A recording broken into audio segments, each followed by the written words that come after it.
Padang heboh. Pembunuh berantai memutilasi 2 wanita karena tak kunjung bayar utang. Jasadnya ditemukan di dalam sumur. Desa Koto Baru, di sudut tersembunyi pinggiran Padang, bukanlah tempat yang tertulis dalam buku panduan wisata. Ia adalah permukiman tua yang senyap, diselimuti aroma tanah basah dan rempah kering. Rumah-rumah berarsitektur Minangkabau kuno dengan atap melengkung runcing, seperti tanduk kerbau yang sedang berdoa ke langit, berjejer rapi di antara rimbun pohon cengkeh. Di permukaan, desa ini memancarkan ketenangan, tempat yang sempurna bagi jiwa-jiwa lelah untuk beristirahat.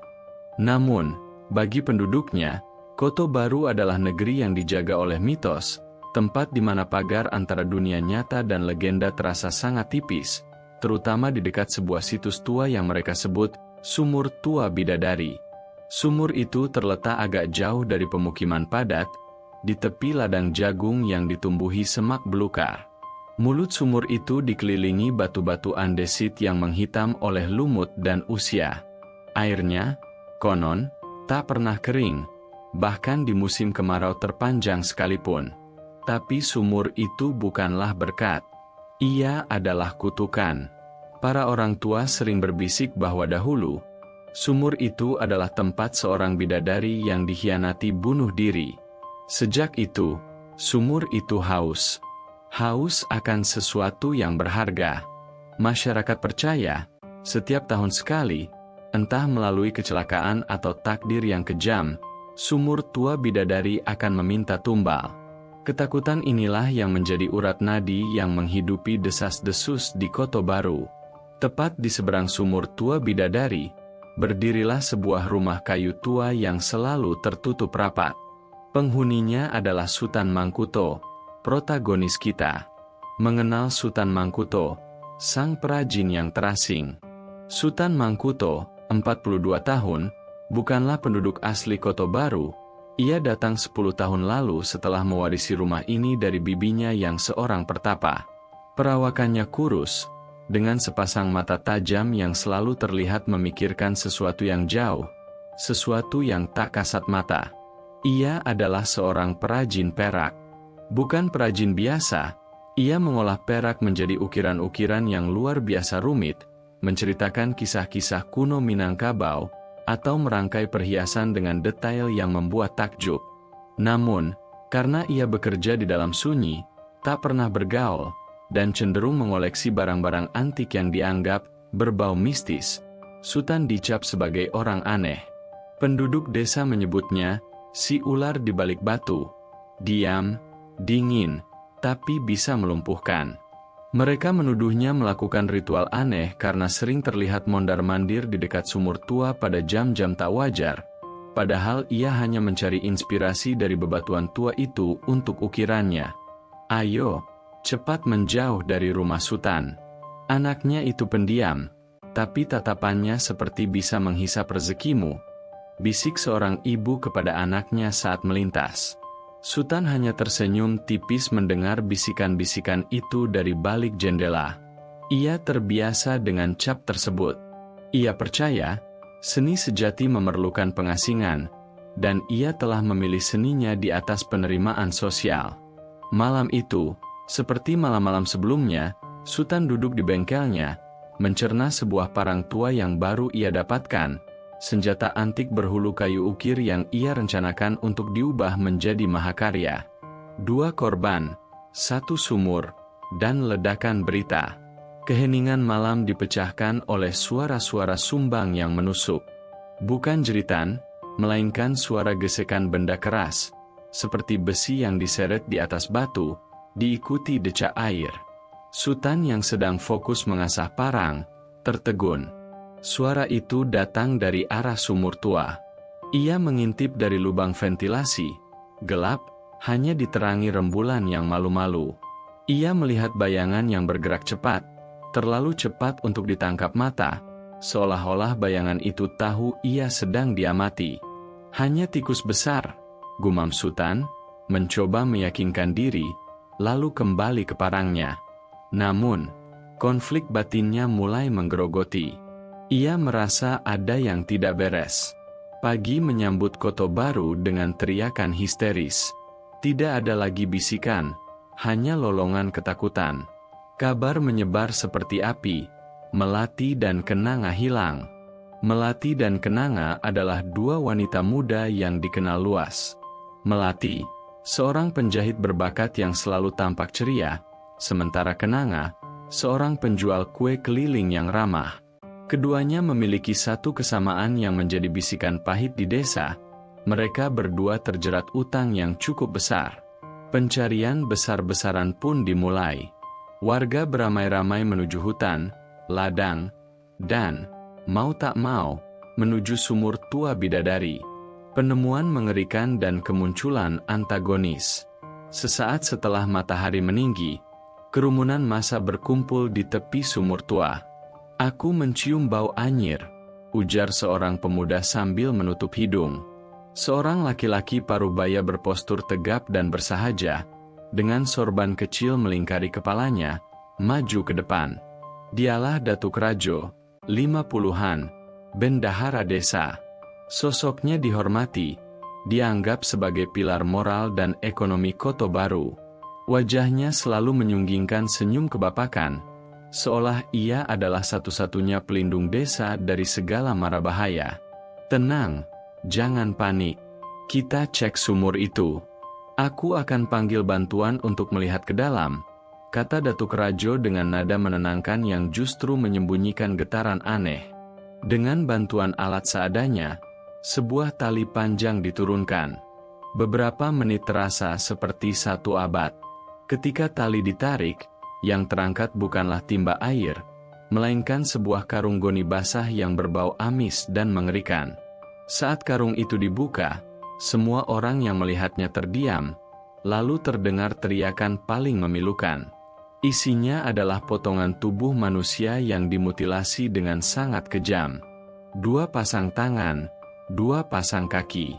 Potongan tubuh itu diidentifikasi sebagai milik Melati dan Kenanga. Berita meledak. Padang heboh. Pembunuh berantai memutilasi 2 wanita karena tak kunjung bayar utang. Jasadnya ditemukan di dalam sumur. Jebakan dimulai. Bukti yang terlalu rapi. Petugas kepolisian, dipimpin oleh Komisaris Rizal, segera tiba di lokasi. Rizal, 30-an, seorang perwira muda yang sangat menjunjung tinggi integritas dan keadilan, segera mengambil alih kendali. Mengenal Komisaris Rizal, sang penyelidik ideal. Komisaris Rizal memiliki mata yang selalu memancarkan keraguan yang sehat. Ia tidak mudah percaya pada apa yang dilihat mata, selalu mencari celah logis di balik setiap drama emosional. Ia mencium bau busuk kejahatan yang melampaui kebrutalan fisik. "Amankan semua. Jangan ada yang menyentuh pinggiran sumur," perintah Rizal. "Datuk Rajo, tolong tetap di sini. Keterangan Bapak sebagai orang pertama yang menemukan sangat penting." Saat pemeriksaan TKP, seorang petugas kepolisian, di bawah arahan terselubung dari Datuk Rajo yang terus memberi petunjuk, menemukan sesuatu yang fatal. Parang tua, sebilah parang antik, baru diasah, ditemukan setengah tersembunyi di semak-semak dekat rumah Sutan. Parang itu memiliki bekas noda yang oleh petugas diakini sebagai darah kering. Ukiran perak, di pinggiran sumur, tepat di dekat titik karung goni ditemukan, terdapat 3 ukiran perak kecil berbentuk bunga, ciri khas karya Sutan Mangkuto, seolah terjatuh saat proses pembungkusan mayat. Warga, yang ketakutannya telah mencapai puncaknya, seketika mengalihkan pandangan mereka dari sumur tua yang mistis ke rumah Sutan yang suram. "Lihat, itu ukiran perak Sutan. Tidak ada orang lain yang membuat ukiran seperti itu di desa ini," teriak seorang warga, suaranya dipenuhi amarah yang membabi buta. Datuk Rajo mendekati Rizal dengan wajah prihatin yang dibuat-buat. "Komisaris, saya tidak ingin berprasangka. Tapi Sutan Mangkuto, dia orang yang sangat tertutup. Dia sering keluyuran tengah malam dekat sumur. Dan dia punya koleksi senjata tajam antik. Masyarakat sudah lama curiga. bisik Datuk Rajo, menanamkan benih kecurigaan yang subur. Rizal menatap Datuk Rajo. Ia mencatat sikap kooperatif yang terlalu berlebihan itu. Tak butuh waktu lama. Berbekal kesaksian warga dan bukti sempurna yang ditemukan, polisi bergerak ke rumah Sutan. Sutan Mangkuto, Anda kami tahan atas dugaan pembunuhan berantai dan mutilasi terhadap Melati dan Kenanga, ujar Rizal, meski hatinya terasa janggal. Sutan, yang sedang membersihkan bengkelnya, sama sekali tidak melawan. Wajahnya pucat, tapi matanya tetap tenang, seolah ia adalah penumpang dalam mimpi buruk orang lain. Saya tidak melakukannya, Komisaris, ucap Sutan datar, saat tangannya diborgol. Saya hanya mendengar suara aneh tadi malam. Tapi saya tidak melakukannya. Saat polisi menggeledah rumahnya, mereka menemukan lebih banyak bukti yang menjerat Sutan. Buku sketsa. Sebuah buku sketsa ditemukan. Isinya bukan hanya sketsa ukiran perak, tetapi juga gambar anatomi manusia yang detail, lengkap dengan coretan-coretan di bagian vital. Coretan Sutan yang bersifat seni ini segera ditafsirkan sebagai rencana mutilasi. Catatan kuno, di balik salah satu ukiran dinding, ditemukan selembar perkamen kuno berisi aksara Minangkabau lama yang bercerita tentang pengorbanan di mata air abadi. Bukti-bukti ini, parang, ukiran, sketsa, catatan, secara berantai menciptakan jaring yang mustahil ditembus. Bagi mata publik, Sutan Mangkuto adalah monster yang menggunakan mitos sumur tua sebagai kedok untuk menutupi kejahatan yang didorong oleh urusan utang piutang. Di sel tahanan, Sutan memejamkan mata. Ia merasakan beban pandangan seluruh desa. Ia bukan orang aneh yang dituduhkan, tapi kini ia harus menghadapi kenyataan bahwa ia adalah tersangka sempurna. Ia tahu, seseorang sedang memainkan bidak catur yang sangat kejam, dan ia adalah pion yang dikorbankan. Bagaimana mungkin?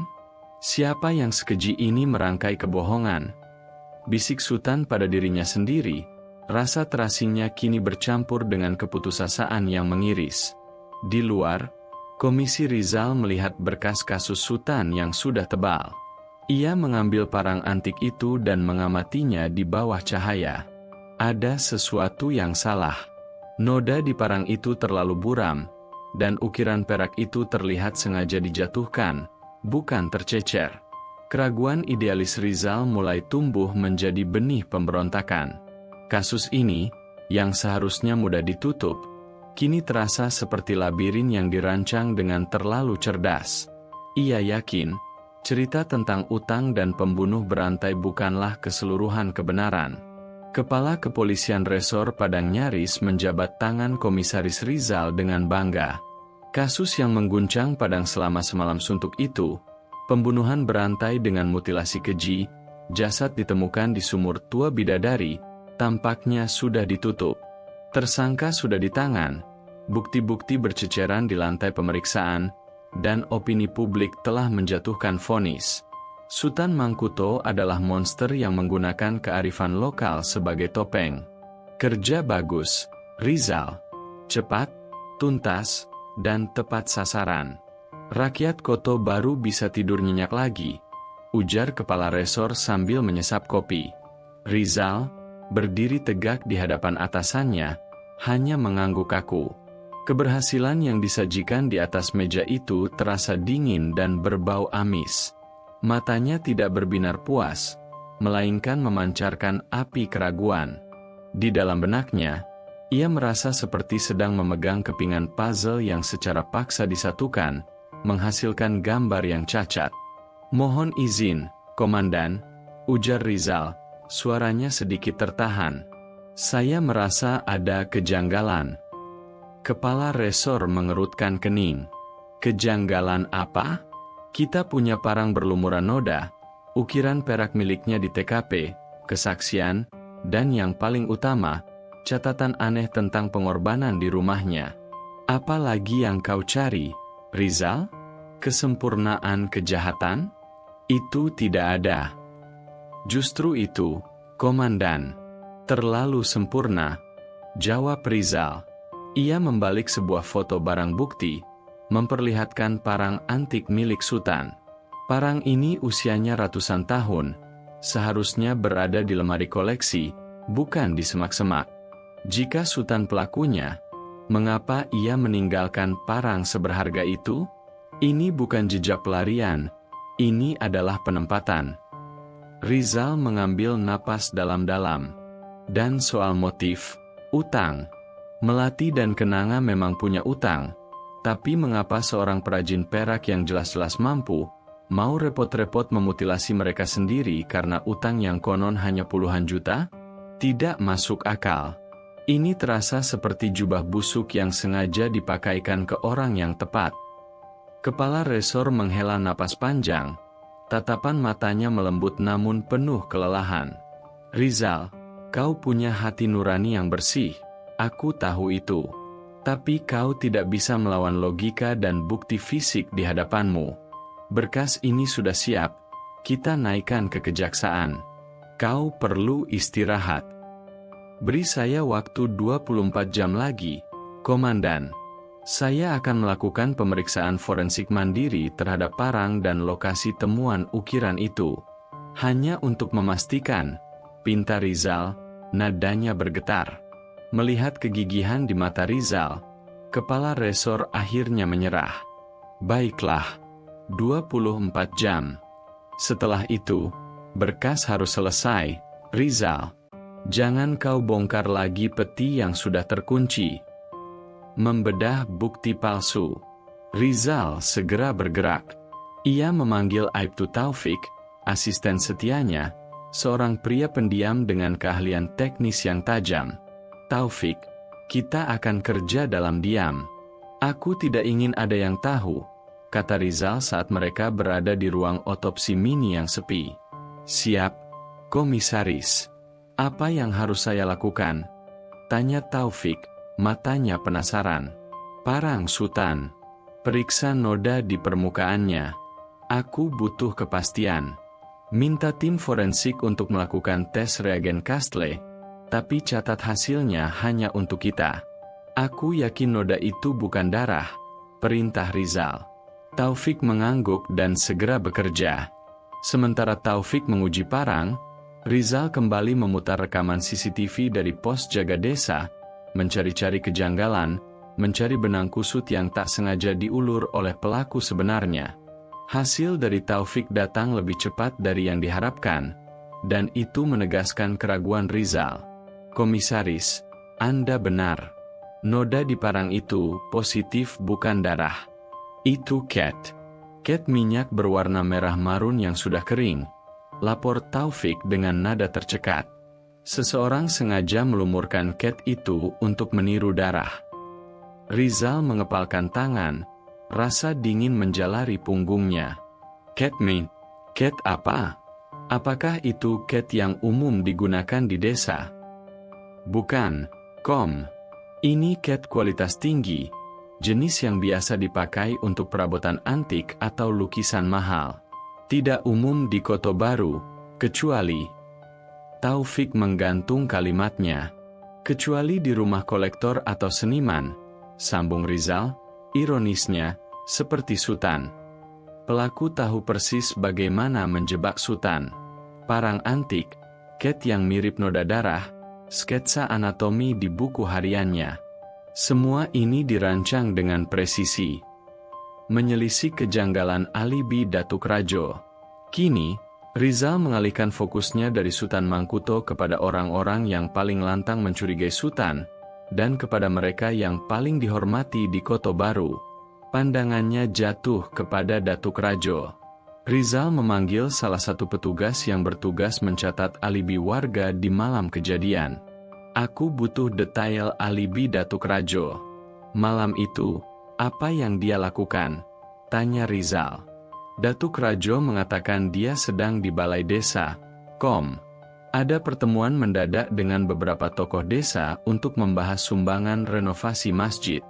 Ada 4 saksi yang membenarkan, salah satunya Pak Rashid, guru mengaji di sana, jawab petugas itu. Alibi yang kuat, didukung oleh saksi-saksi terpercaya.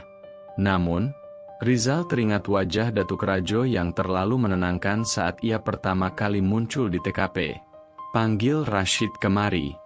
"Sendirian. Jangan biarkan dia tahu kenapa dia dipanggil," perintah Rizal. Tak lama kemudian, Pak Rashid, seorang pria tua yang teduh, duduk di hadapan Rizal. "Pak Rashid, terima kasih sudah hadir. Saya hanya perlu mengonfirmasi lagi pertemuan di balai desa malam itu," kata Rizal, suaranya ramah. "Oh, tentu, Komisaris. Itu pertemuan penting. Kami membahas dana renovasi yang seret." Datuk Rajo sangat bersemangat. "Beliau menjamin akan mencari donatur besar," jawab Pak Rashid. "Pukul berapa pertemuan itu bubar?" "Sekitar pukul 10 malam, Komisaris. Kami bubar setelah Datuk Rajo menerima telepon penting. Katanya, itu urusan mendesak yang tidak bisa ditunda." Wajahnya langsung berubah tegang setelah mengangkat telepon itu. "Telepon mendesak? Apakah Datuk Rajo menyebutkan siapa yang menelepon?" Pak Rashid terdiam sejenak. "Tidak, dia hanya buru-buru pergi. Tapi, Komisaris, saat itu listrik sempat padam selama 10 menit. Di balai desa, kami menggunakan lampu minyak. Ketika lampu menyala, Datuk Rajo sudah pergi. Saya pikir dia buru-buru karena panggilan itu." Ini dia, lubang kecil yang menganga di dinding alibi yang sempurna. Listrik padam selama 10 menit. Cukup waktu bagi seseorang untuk menghilang tanpa diketahui. Apalagi saat semua orang sibuk mencari lampu minyak. Dan telepon mendesak itu? Sebuah dalih yang nyaman. Rizal mengucapkan terima kasih pada Pak Rashid, membiarkan orang tua itu pergi dengan pikiran yang damai. Koneksi yang dipaksakan. Rizal kembali ke berkas kasus. Ia menatap ulang profil Melati dan Kenanga. Berdasarkan laporan, kedua wanita itu berutang total sekitar 60 juta rupiah. "Taufik, cari tahu siapa kreditur utama Melati dan Kenanga. Aku tidak percaya mereka dibunuh hanya karena uang yang relatif kecil," kata Rizal. Taufik kembali dengan data yang lebih terperinci. Melati dan Kenanga meminjam dari banyak rentenir, tapi peminjam terbesar adalah Lembaga Kesejahteraan Masyarakat, LKM, desa. Dan yang mengelola LKM, serta bertanggung jawab menagih utang, adalah Datuk Rajo. Rizal bersandar di kursinya, mengaitkan jari di dagu. Jadi, Datuk Rajo adalah orang yang paling berhak menagih dan orang yang paling mengenal kesulitan finansial mereka. Ya, Tapi yang aneh, 2 minggu sebelum mereka terbunuh, Melati dan Kenanga sempat membuat laporan kecil ke balai desa, meminta pertanggungjawaban Datuk Rajo atas beberapa sumbangan LKM yang tidak tercatat. Laporan itu dibungkam, dikatakan sebagai salah paham administrasi. Seketika, motif utang yang dilemparkan ke media berubah di mata Rizal. Itu bukan motif. Itu adalah layar asap. Datuk Rajo tidak membunuh karena utang. Dia membunuh agar rahasia mereka tidak bocor. Simpul Rizal tajam. Rahasia apa, Taufik? Masalah administrasi atau sesuatu yang lebih busuk? Saya tidak tahu, Tapi ada satu hal lagi. Saat kami menggeledah rumah Kenanga, kami menemukan sebuah kotak amal kecil. Isinya bukan uang, tapi beberapa lembar kwitansi medis. Kwitansi itu dari sebuah klinik amal di kota yang dikelola oleh yayasan milik Datuk Rajo. Rizal bangkit. Darahnya mulai mendidih. Klinik amal? Kwitansi medis? Utang? Penagih? Laporan administrasi yang dibungkam?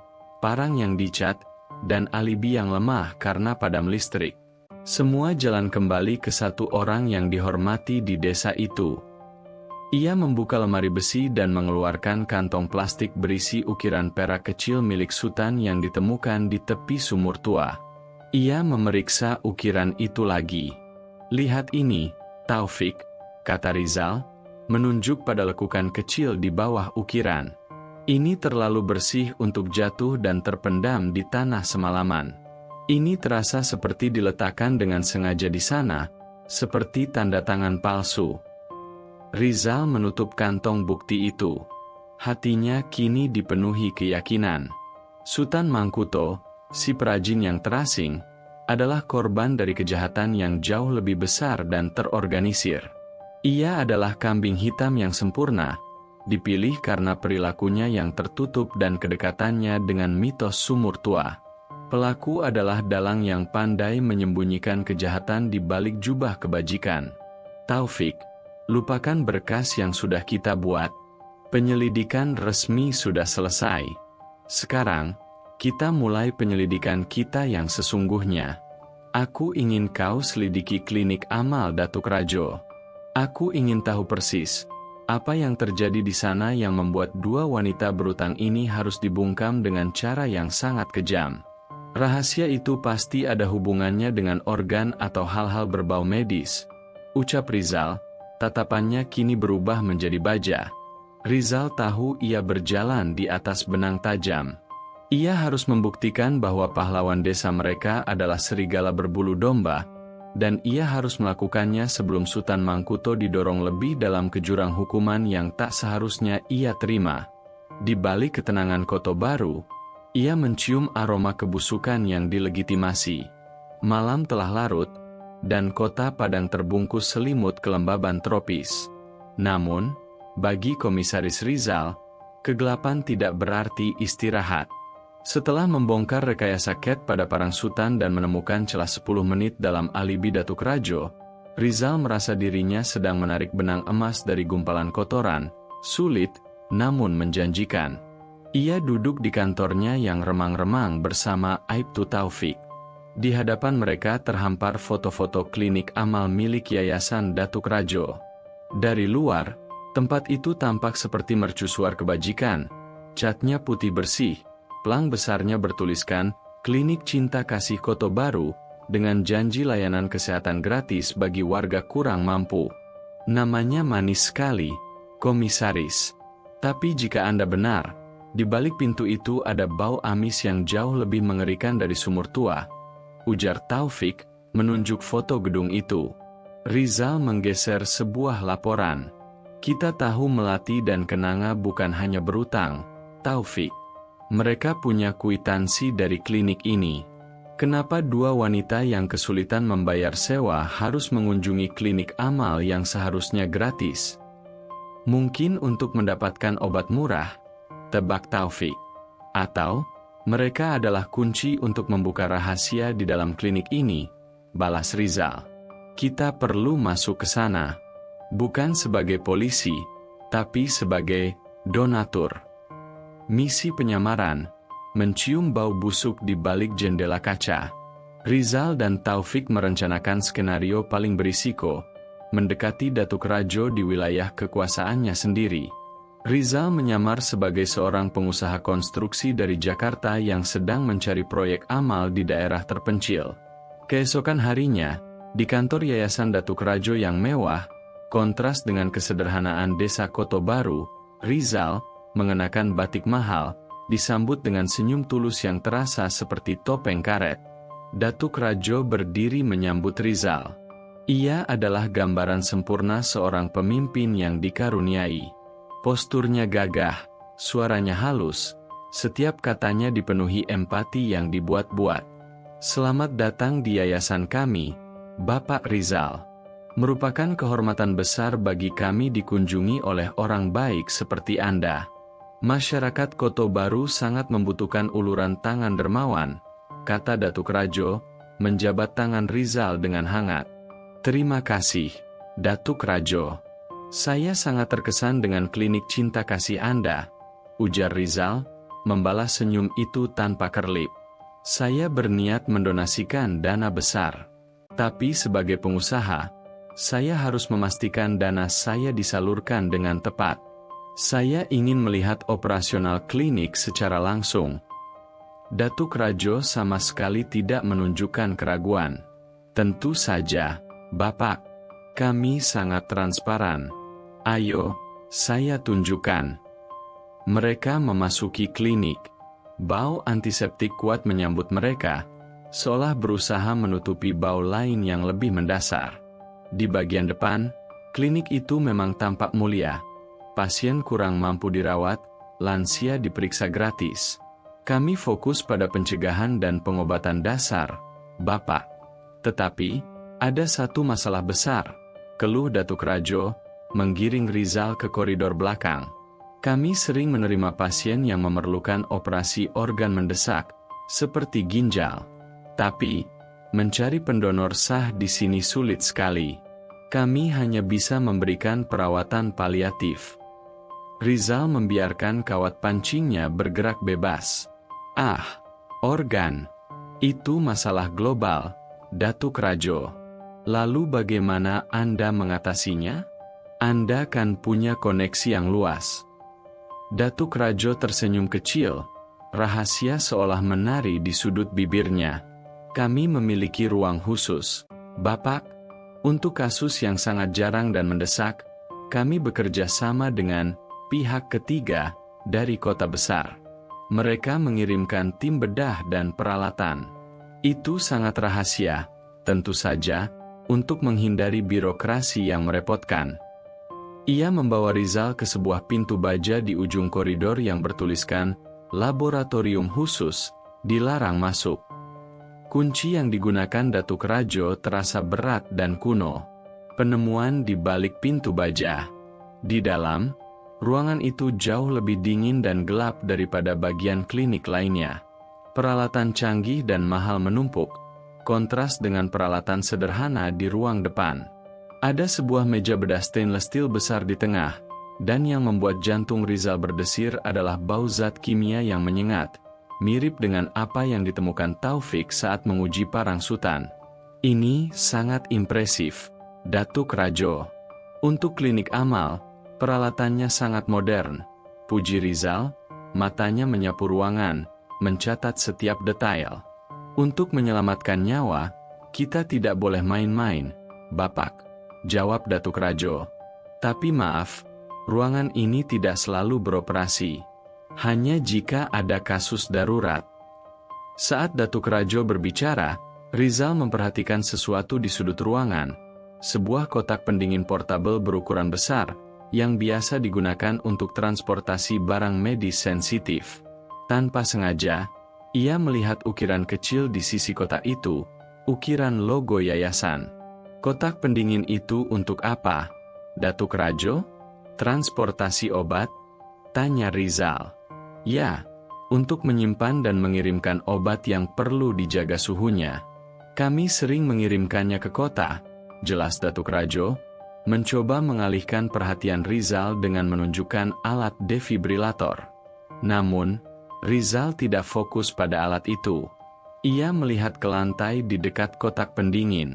Ada noda kecil berwarna kuning kecoklatan yang tampak baru saja dibersihkan, dan di bawah meja, terselip selembar kertas yang jatuh.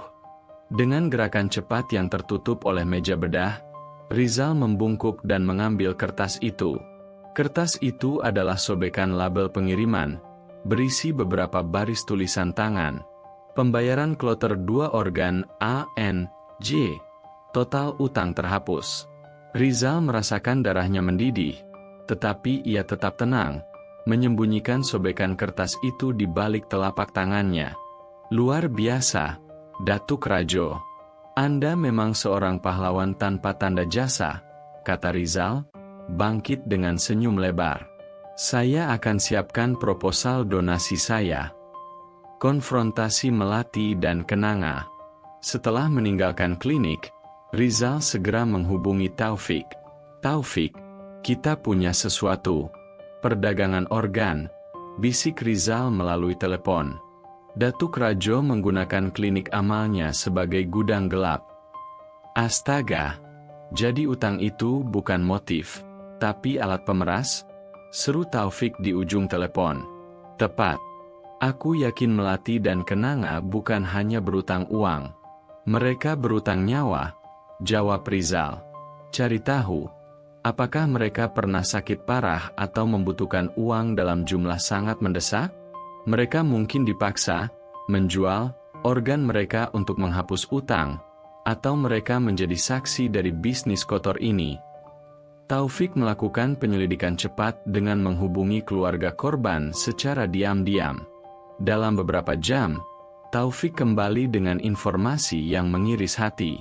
Komisaris, Melati dan Kenanga, mereka berdua datang dari keluarga yang sangat miskin. Ibu Melati menderita gagal ginjal kronis, dan ayah Kenanga butuh operasi jantung segera 3 bulan lalu. Datuk Rajo menawarkan bantuan melalui kliniknya. Tentu saja, lapor Taufik. Rizal mengepalkan tinjunya. Jelas sudah. Datuk Rajo membuat kesepakatan iblis. Ia menanggung biaya operasi keluarga mereka yang mahal itu. Dengan imbalan, Melati dan Kenanga harus bekerja untuk yayasannya. Bukan pekerjaan legal, Taufik. Mereka diminta membantu proses logistik atau mungkin mendata calon korban lain. Mereka adalah operator kecil di dalam jaringan besar, simpul Rizal. Mereka menyadari bahwa Melati dan Kenanga pasti mengetahui terlalu banyak tentang bisnis haram tersebut. Mungkin mereka menemukan daftar korban lain, atau mengetahui nama pembeli organ, pembayaran ANJ, di sobekan kertas. Ketika mereka mencoba untuk keluar atau mengancam akan membocorkan rahasia ini karena konflik batin, Datuk Rajo, sang bendahara desa yang terhormat, memutuskan untuk membungkam mereka. Dan ia membungkam mereka dengan cara yang paling keji, memutilasi mereka agar organ mereka tetap utuh dan segar untuk dikirim, lalu melemparkan jasadnya ke sumur tua, tempat yang sudah punya reputasi buruk, dan menyalahkan orang aneh yang paling dekat dengan lokasi, kata Taufik. Kejahatan yang sempurna, ditutupi oleh kebaikan yang diakui publik. Konflik batin Sutan, kesaksian yang terpendam. Di saat yang sama, di sel tahanan, Sutan Mangkuto merasakan konflik batin yang merobek-robek. Ia terus teringat suara aneh malam itu, gesekan besi dan decak air. Ia memang tidak melihat wajah pelakunya, tetapi ia ingat satu detail yang kini terasa sangat penting, aroma. Sutan adalah perajin perak, indera penciumannya sangat peka terhadap bau logam, bubuk pengkilap, dan zat kimia. Bukan bau tanah atau lumpur, bisik Sutan pada dirinya sendiri. Bau besi itu disusul aroma antiseptik yang kuat, mirip dengan yang ada di klinik. Bau yang sama dengan yang kucium saat datang ke klinik Datuk Rajo untuk mengantar ukiran bingkai pajangan minggu lalu. Ia ingin mengatakan itu kepada Rizal, tetapi ia takut. Takut jika ia membuka mulut, ia justru akan memberikan amunisi baru bagi Datuk Rajo untuk menenggelamkannya lebih dalam. Apalagi, orang yang ia curigai adalah figur suci di mata desa. Siapa yang akan percaya pada kesaksian si ular di balik batu, melawan Datuk Rajo Sang Dermawan?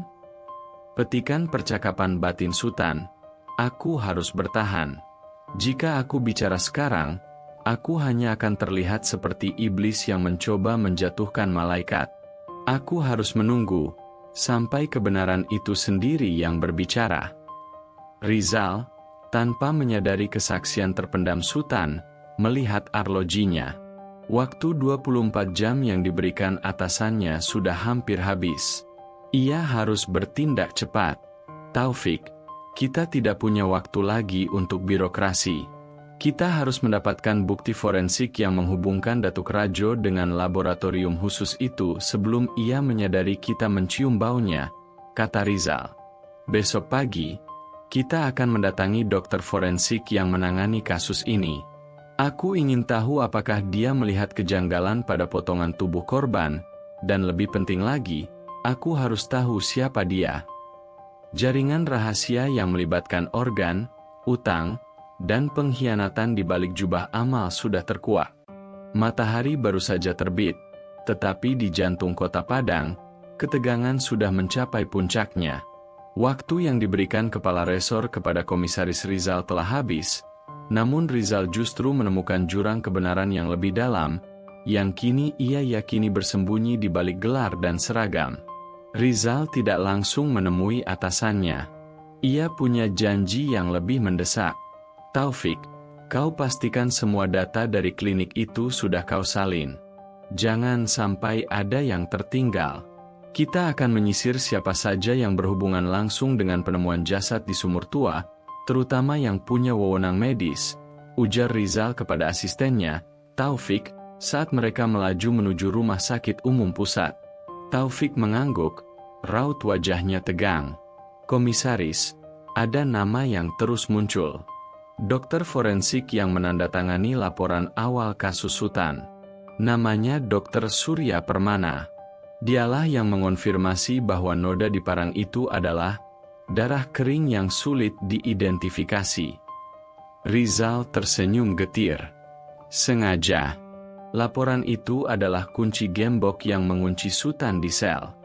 Dr. Surya pasti tahu betul itu Cat, bukan darah. Hanya orang yang berkolaborasi dengan Datuk Rajo yang bisa melakukan pengkhianatan profesional sekeji ini." Konfrontasi di balik meja otopsi. Dr. Surya Permana adalah seorang pria parubaya yang selalu tampak kelelahan, dengan lingkaran hitam tebal di bawah matanya. Ia adalah profesional yang disegani, yang hasil otopsinya nyaris tak pernah dibantah. Siapapun akan percaya pada stempel kebenaran yang ia bubuhkan. Rizal dan Taufik menemui Dr. Surya di ruang otopsi yang dingin. Udara di sana terasa menusuk, bukan hanya karena pendingin ruangan, tetapi juga karena aura pengkhianatan. "Selamat pagi, dokter. Saya datang bukan untuk laporan kasus Sutan," sapa Rizal tanpa basa-basi. "Saya datang untuk sebuah kebenaran yang tertulis di balik laporan itu." Dr. Surya mencoba bersikap santai, menanggalkan sarung tangannya. "Komisaris Rizal, saya pikir kasus itu sudah tuntas. Laporan saya sudah jelas. Tersangka sudah ditahan. Laporan Anda mengatakan noda di parang itu adalah darah kering. Kami sudah menguji ulang, dokter. Itu adalah cat minyak merah marun berkualitas tinggi. Dan Anda tahu itu," tembak Rizal, suaranya tajam seperti sembilu yang mengiris. Wajah Dr. Surya seketika kehilangan warna, menjadi seputih sarung tangan yang baru saja ia lepaskan. Ia berusaha mengelak, senyumnya kini benar-benar mati. "Komisaris, Anda pasti salah. Itu adalah sampel yang sangat tua. Reaksi kimianya mungkin sedikit menyimpang." "Menyimpang?" Rizal maju selangkah. "Atau Anda sengaja menyimpangkannya?" Melati dan Kenanga, mereka dibunuh dan dimutilasi dengan presisi mengerikan. Dan Anda, seorang dokter forensik, seharusnya mencurigai bahwa mutilasi itu dilakukan oleh seseorang yang punya keahlian bedah tingkat tinggi, bukan seorang perajin perak yang stres karena utang. Rizal meletakkan sobekan label pengiriman yang ia dapatkan dari klinik Datuk Rajo di atas meja otopsi. Di sana tertulis jelas, "Pembayaran kloter 2 organ A.N.J. Total utang terhapus. Datuk Rajo menjalankan bisnis perdagangan organ di balik klinik cinta kasihnya, dokter. Dan Anda, orang yang seharusnya membela kebenaran atas jasad, adalah bagian dari rantai kejahatan ini. Anda memberi dia akses pada zat kimia langka, dan mungkin Anda juga yang memberinya pengetahuan atau bahkan..." Rizal sengaja menggantung kalimatnya, membiarkan imajinasi Dr. Surya menyiksanya. Dr. Surya ambruk ke kursinya. Topeng profesionalismenya telah retak, memperlihatkan ketakutan dan penyesalan yang mendalam. "Cukup, komisaris. Hentikan," rintih Dr. Surya, tangannya menutup wajah. "Saya tidak memutilasi mereka. Saya bersumpah." "Lalu, apa peran Anda?" tuntut Rizal. "Mengapa Anda menutupi noda cat itu dan menjerumuskan Sutan?" Dr. Surya menelan ludah. Suaranya kini seperti bisikan memilukan. Saya terjerat utang pada Datuk Rajo, utang yang besar untuk biaya pengobatan istri saya yang sakit. Datuk Rajo menawarkan jalan keluar. Awalnya hanya memalsukan beberapa laporan kecil untuk yayasannya. Sampai akhirnya, ia meminta saya membuat laporan forensik yang mengarah ke Sutan. Dia bilang Sutan adalah monster yang perlu dijinakkan. Petikan percakapan. Rizal, dia menggunakan Anda untuk membersihkan jejaknya. Kapan terakhir kali Anda berhubungan dengannya? Dr. Surya, malam sebelum jasad ditemukan. Dia menelepon saya, panik. Dia bilang, 2 operatornya, Melati dan Kenanga, telah mengetahui terlalu banyak. Dia harus membungkam mereka. Dia sendiri yang melakukan pekerjaan itu. Dia seorang seniman pisau yang mengerikan. Taufik, Datuk Rajo? Kenapa dia sendiri yang melakukannya?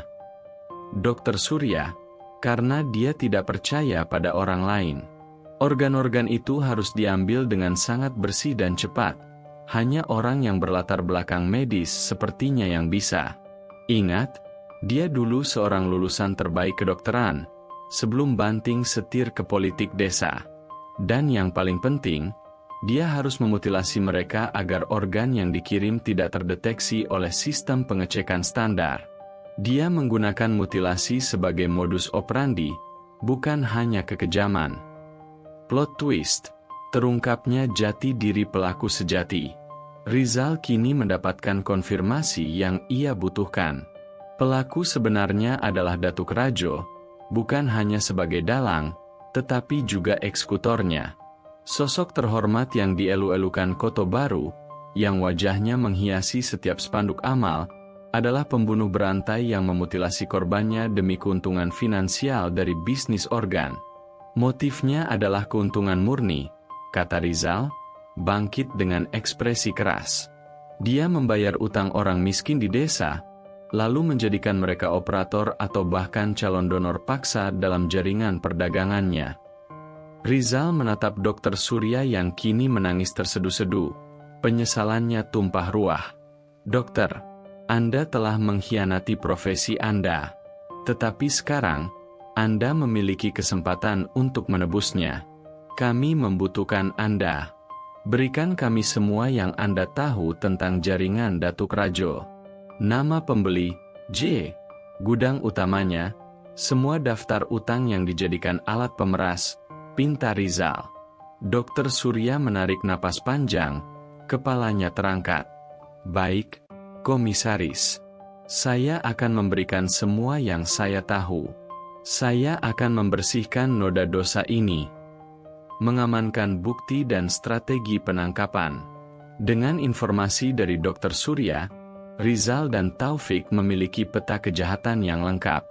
Motif sejati, Melati dan Kenanga dibunuh karena mereka mengetahui detail jaringan perdagangan organ yang dijalankan Datuk Rajo, yang menukar utang dengan organ.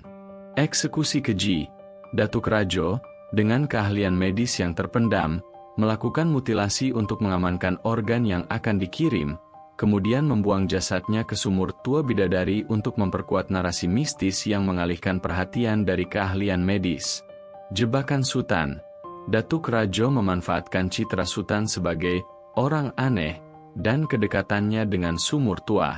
Ia menempatkan parang yang dicat dan ukiran perak Sutan untuk menciptakan tersangka palsu yang sempurna dan tak terbantahkan di mata publik.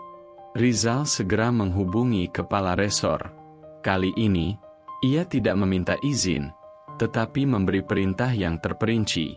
Komandan, saya sudah punya bukti tak terbantahkan. Datuk Rajo adalah pembunuh berantai yang sebenarnya. Dia memutilasi korbannya untuk perdagangan organ. Lapor Rizal, suaranya penuh otoritas. Saya punya kesaksian Dr. Surya yang membenarkan kolusi ini dan bukti forensik yang membatalkan laporan awal. Kepala resor awalnya skeptis, tetapi rincian kejahatan yang disajikan Rizal, yang jauh lebih mencekam daripada motif utang yang sederhana, membuatnya terdiam. Datuk Rajo itu tidak mungkin, bisik komandan. Dia figur publik. Justru karena itu, komandan, topengnya sangat tebal. Saya butuh surat perintah penggeledahan in absentia terhadap kantor yayasannya, dan surat penangkapan segera. Kita harus bertindak sebelum dia menyadari Dr. Surya telah runtuh, tegas Rizal. Rizal kemudian meminta Taufik untuk menemui Sutan Mangkuto di sel tahanan. Bukan untuk menginterogasi, tetapi untuk memberikan harapan. Taufik datang ke sel Sutan saat malam kembali menyelimuti padang. Sutan Mangkuto, aku tidak tahu kau mau mendengarkan atau tidak, kata Taufik pelan. Tapi Komisaris Rizal tidak pernah percaya kau pelakunya. Kami tahu kau dijebak. Sutan yang selama ini diam dan murung, tiba-tiba mengangkat kepala. Matanya yang selama ini tampak mati kini menyala oleh harapan. Sutan, kalian percaya aku? Aku tidak gila. Aku tahu aku bukan pelakunya. Malam itu, aku mencium bau antiseptik yang kuat. Seperti klinik. Taufik, kami tahu, Sutan. Klinik cinta kasih. Sutan, Datuk Rajo, dia yang memesan ukiran bingkai pajangan dari perak dariku seminggu sebelum kejadian. Dia datang ke rumahku, aku curiga. Mungkin saat itulah dia melihat parang antikku dan menyusun rencana keji ini. Dia merencanakan kambing hitamnya dengan cermat. Pengakuan Sutan ini, yang kini dikonfirmasi oleh fakta, menjadi pemantik akhir bagi Rizal. Jaring telah dipasang. Kebenaran, yang selama ini terperangkap, kini siap meledak di hadapan publik Kota Baru yang terbuai. Rizal menatap peta Kota Baru. Titik kantor Datuk Rajo kini ditandai dengan lingkaran merah tebal. Pukul 3 dini hari. Udara Kota Baru terasa dingin dan pekat, seperti tinta hitam yang baru tumpah. Kegelapan ini adalah sekutu Komisaris Rizal. Ia berdiri memimpin tim gabungan anti kejahatan. Puluhan personel bergerak senyap seperti bayangan yang disapu angin, mengelilingi kantor yayasan Datuk Rajo. Rizal tahu, target mereka bukanlah penjahat biasa. Datuk Rajo adalah seorang maestro manipulasi, orang yang mampu menjual kebohongan sebagai kebenaran dengan senyum yang menenangkan. Pria ini pasti memiliki mata-mata di setiap sudut. Mereka harus bergerak cepat dan tanpa suara, memanfaatkan momen ketika Datuk Rajo paling lengah. Taufik, kau dan tim Alpha amankan pintu belakang dan gudang penyimpanan. Prioritas kita adalah gudang yang ada di balik laboratorium khusus. Bisik Rizal, suaranya rendah dan penuh urgensi. Cari kotak pendingin, daftar pengiriman, dan yang paling penting, bukti yang menghubungkan organ dengan pembayaran AONJ. Jangan sentuh apapun selain bukti. Siap, Komisaris. Semoga topeng si Datuk segera rontok, jawab Taufik, mengepalkan tangan. Rizal sendiri memimpin tim utama menuju pintu depan kantor yayasan yang megah. Mereka tidak menggunakan sirene atau tembakan peringatan. Ini adalah operasi senyap untuk menangkap buronan yang dihormati. Keheningan yang penuh ancaman. Pintu utama didobrak dengan sekali hantaman. Listrik segera diputus, dan ruangan utama yayasan, yang dihiasi foto-foto kegiatan amal Datuk Rajo, disinari oleh cahaya senter dari puluhan petugas. Ruangan itu kosong. Datuk Rajo tidak ada di kantor utama, lapor salah satu petugas. Rizal mengalihkan fokusnya ke lantai atas, tempat ruang kerja pribadi Datuk Rajo. Mereka menaiki tangga dengan langkah berhati-hati. Setiap derit kayu terasa seperti gong yang memanggil bahaya. Saat mereka mencapai lantai 2, terdengar suara pelan dari ruang kerja utama, suara gesekan kertas dan dentingan logam. Seseorang ada di dalam. Rizal memberi isyarat kepada timnya untuk bersiaga. Ia mendekati pintu mahoni itu, senter di tangannya menari-nari mencari celah pandang.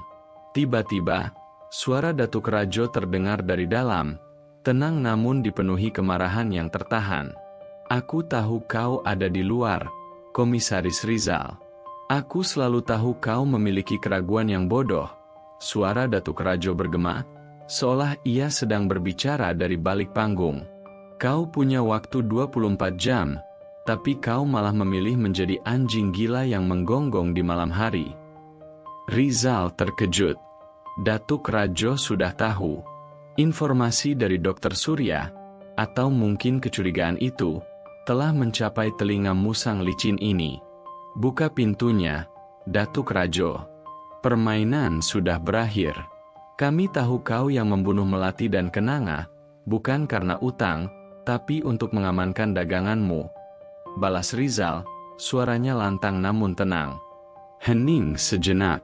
Kemudian terdengar suara tawa pelan dari dalam, tawa yang menusuk tulang, yang tak terdengar seperti tawa seorang dermawan desa. Dagangan?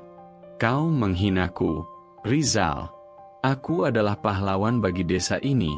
Aku menolong mereka yang miskin. Aku membangun reputasi selama 20 tahun. Dan kau?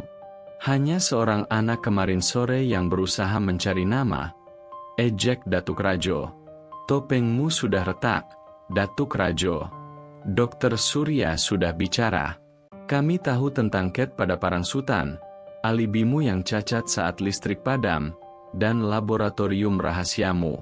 Keluar sekarang, atau kami dobrak pintu ini. Konfrontasi di balik meja kerja. Suara tawa itu menghilang. Pintu didorong terbuka dari dalam. Datuk Rajo berdiri tegak di tengah ruang kerjanya.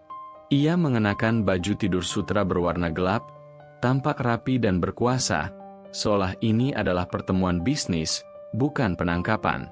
Di atas meja kerjanya terhampar tumpukan berkas keuangan, sebuah pisau bedah berkilauan, dan sebuah kotak perak antik kecil, mungkin hasil karya Sutan. Kau sangat gegabah, Rizal, katanya, menggelengkan kepala. Aku memberimu kesempatan untuk menjadi pahlawan. Kau seharusnya menutup kasus ini, membiarkan Sutan menjadi monster, dan kau akan dipuji. Kenapa kau memilih jalan yang sulit?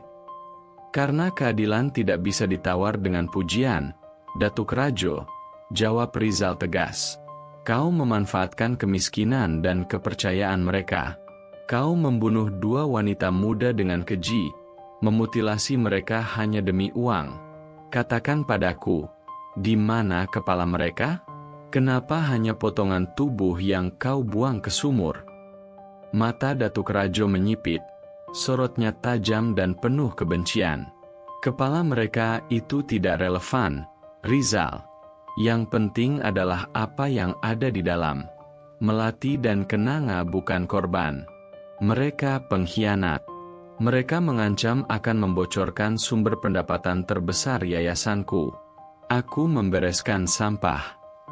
Ia mengayunkan tangannya, menunjuk ke berkas-berkas di mejanya. Lihat ini. Ini adalah daftar orang-orang miskin yang sudah kooperasi dan sembuh berkat dana dari dana gelap ini. Aku adalah Robin Hood versi modern. Aku mengambil dari yang mati untuk menyelamatkan yang hidup. Saat perhatian Rizal teralih sejenak pada tumpukan berkas, Datuk Rajo meraih kotak perak antik di atas meja. Kau tahu, Rizal, katanya, suaranya berubah dingin dan mengancam. Kotak ini dibuat oleh Sutan. Indah, tapi mudah dicuri. Sama seperti nyawanya. Dengan kecepatan yang tak disangka dari pria seusianya, Datuk Rajo mencabut sebuah pistol kecil yang tersembunyi di balik tumpukan buku tebal, mengarahkannya tepat ke dada Rizal. Kau harusnya tahu, Komandan, bahwa dalam bisnis yang melibatkan miliaran, senjata bukan hanya pisau bedah. Sekarang, letakkan senjatamu. Panggil anjing-anjingmu untuk mundur. Drama penangkapan dan panggilan terakhir. Ruangan seketika dipenuhi ketegangan yang mencekik. Petugas di belakang Rizal mengangkat senjata mereka, tetapi Datuk Rajo menggunakan Rizal sebagai tameng. 1 langkah lagi, dan darahmu akan menodai lantai sutra ini, Rizal, ancam Datuk Rajo, Seringai muncul di wajahnya. Saat itu, Rizal teringat pada laporan Taufik tentang listrik padam yang dijadikan alibi. Ia teringat pada kemampuannya untuk menghilang di tengah kekacauan. Rizal, kau tidak bisa kabur, Datuk Rajo. Seluruh jalan keluar sudah ditutup. Kami sudah menemukan gudangmu di klinik. Kami punya kwitansi pengiriman. Kami punya daftar namamu. Datuk Rajo. Gudang? Ah, kau telat. Aku sudah memindahkan semua asetku tadi malam, setelah Taufik MU keluar masuk tanpa izin. Aku sudah tahu kau akan datang. Aku sudah siap untuk pensiun. Datuk Rajo mulai bergerak mundur, menggunakan Rizal sebagai sandera, menuju pintu tersembunyi yang ternyata adalah pintu lemari buku di dinding. Aku akan memberimu pelajaran, Rizal. Di padang ini, bukan utang yang berdarah, tapi ketololan. Kau adalah orang tolol yang memilih musuh yang salah. Saat mereka mencapai pintu rahasia itu, Rizal menyadari bahwa ia harus bertindak sekarang, mengambil risiko besar. Ia menjatuhkan dirinya ke samping, mendorong meja berat di depannya. 2. Tembakan Datuk Rajo meleset, mengenai bingkai foto di dinding. Pada saat yang sama, tim Taufik, yang mendengar tembakan dari arah ruang kerja utama, bergerak cepat dan muncul dari pintu lemari buku tersembunyi itu. Polisi! Jatuhkan senjata! Teriak Taufik. Datuk Rajo panik. Wajahnya yang selama ini tertata kini hancur. Topeng ketenangannya runtuh sepenuhnya. Ia menyadari dirinya terjepit antara Rizal di depan dan Taufik di belakang. Ia melemparkan pistolnya dan mencoba meraih pisau bedah yang ada di meja, mungkin dengan niat putus asa untuk melukai diri sendiri atau menyerang. Namun, Rizal lebih cepat. Dengan tendangan terlatih, Rizal menendang pisau itu hingga terpental jauh. Taufik dan timnya menerjang. Datuk Rajo dibekuk. Pria yang selama ini dianggap sebagai penjelmaan moral desa, kini terkapar di lantai, tangannya diborgol. Datuk Rajo berteriak penuh penyesalan, "Tidak! Aku tidak boleh jatuh. Aku pahlawan. Aku harusnya sukses. Kenapa kau lakukan ini, Rizal? Kenapa?" Rizal menatapnya tanpa emosi, karena Sutan Mangkuto tidak bersalah. Dan kau yang telah mencoreng nama baik, Amal, dengan darah. Kau akan mendapatkan hukuman yang setimpal. Penemuan di gudang terakhir. Setelah mengamankan Datuk Rajo, Taufik kembali dengan wajah pucat. "Komisaris, gudang yang di belakang klinik, kami menemukannya. Kami tidak menemukan organ. Tapi kami menemukan kepala melati dan kenanga, disimpan dalam larutan kimia khusus, di dalam kotak pendingin yang tadi Anda lihat." Lapor Taufik, suaranya bergetar. "Dia menyimpannya?" tanya Rizal, hatinya tercekat. "Ya, disimpan dengan rapi. Dan kami menemukan beberapa ukiran perak kecil Sultan yang lain, yang belum sempat ia buang. Dan yang paling mengerikan, kami menemukan buku harian Datuk Rajo. Dia mencatat semua utang yang telah ia hapus, dengan catatan di sampingnya, setoran sudah diterima, merujuk pada organ." Rizal menutup matanya sejenak. Kejahatan ini jauh melampaui keji. Datuk Rajo, sang pembunuh berantai, telah menggunakan kepala korbannya sebagai trofi tersembunyi, sementara ia menjebak orang lain. Kebenaran telah terungkap.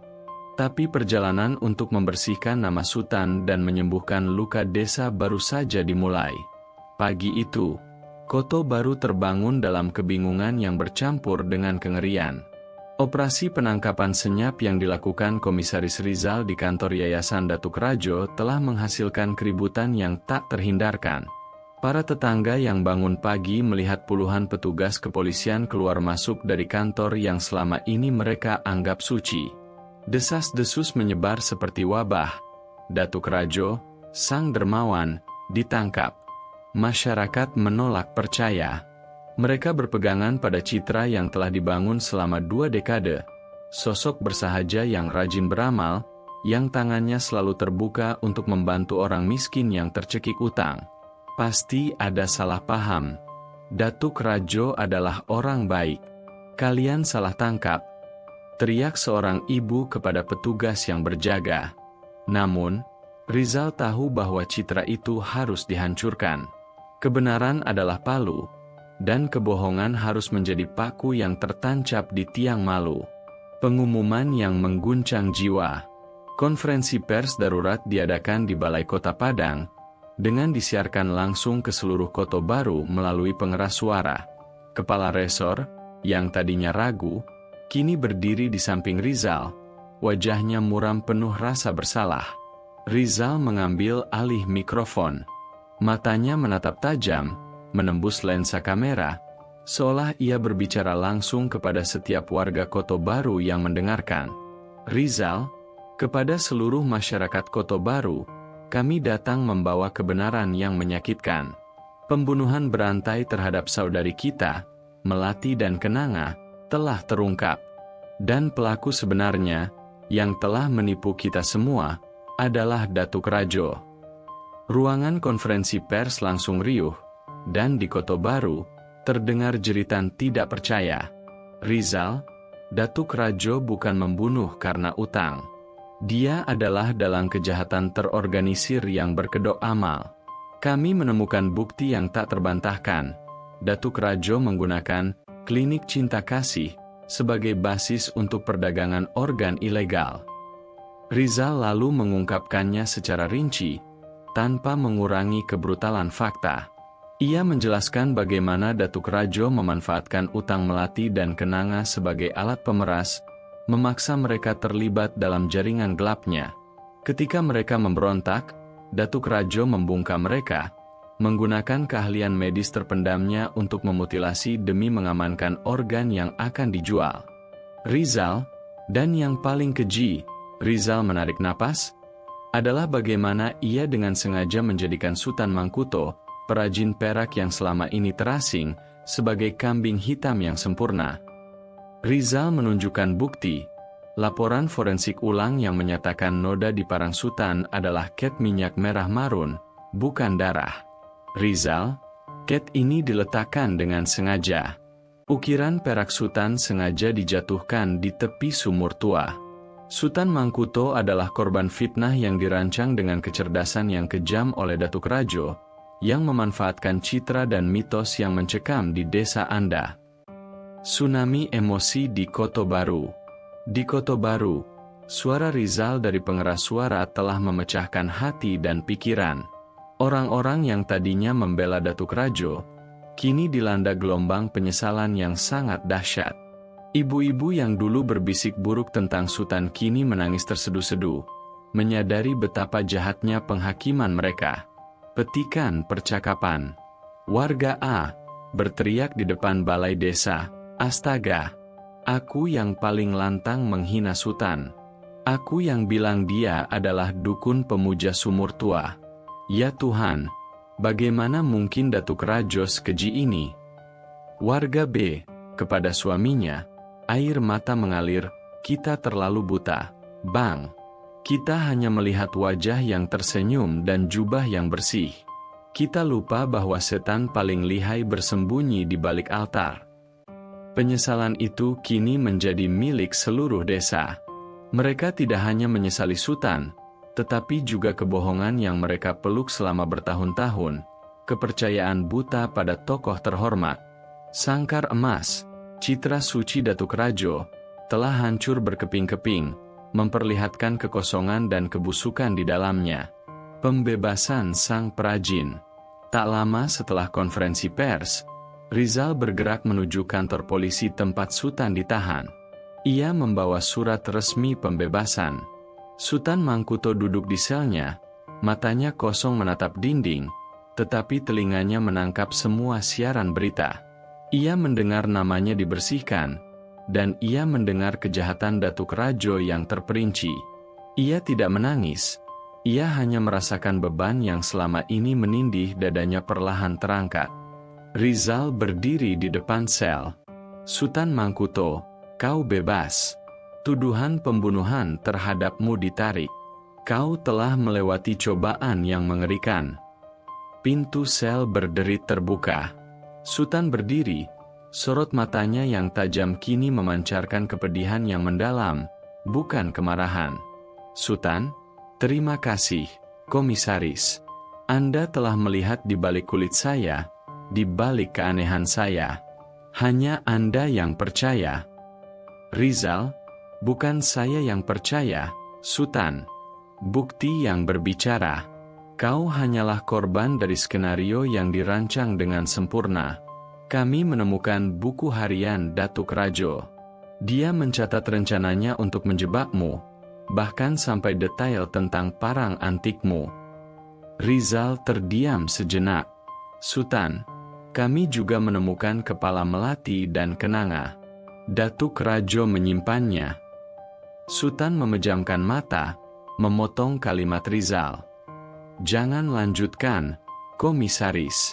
Saya sudah mendengar yang saya perlu dengar. Cukup tahu kejahatan itu sekeji itu. Kehormatan dan amal hanyalah mata uang busuk di tangan manusia yang serakah. Sekilas tentang penyesalan antagonis. Sementara Sutan menikmati udara bebas yang ia anggap sebagai barang mewah, di sel isolasi, Datuk Rajo bergumul dengan penyesalan yang terburuk, bukan penyesalan moral, melainkan penyesalan karena kekalahan. Ia menolak makan dan minum. Ia terus berteriak histeris, menyalahkan Rizal, menyalahkan Dr. Surya, menyalahkan korbannya.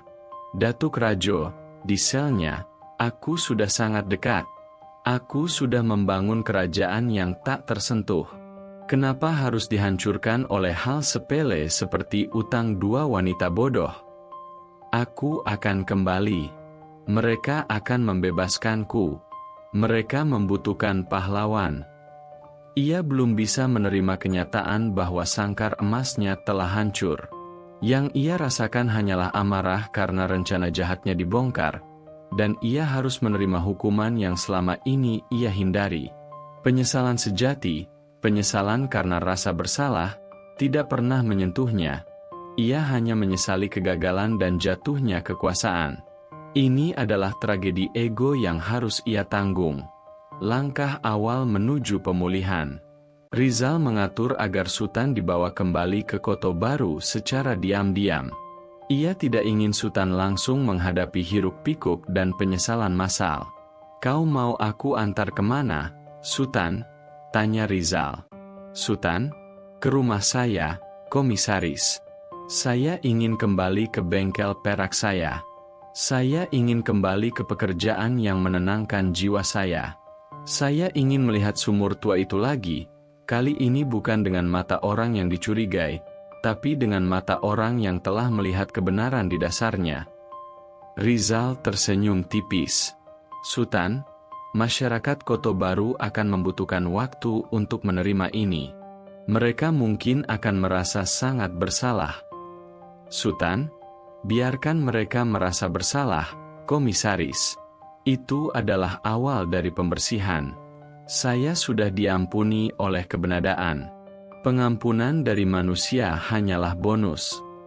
Saat mobil Rizal diam-diam memasuki Kota Baru, desa itu terasa sunyi. Bukan lagi sunyi yang tenang, melainkan sunyi yang menahan napas, menanti pembersihan dan pengampunan.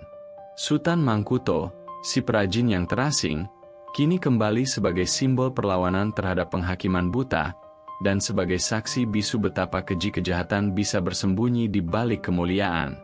Kepulangan Sutan Mangkuto ke rumahnya di Kota Baru bukanlah disambut dengan sorak-sorai, melainkan dengan keheningan yang memekakan telinga.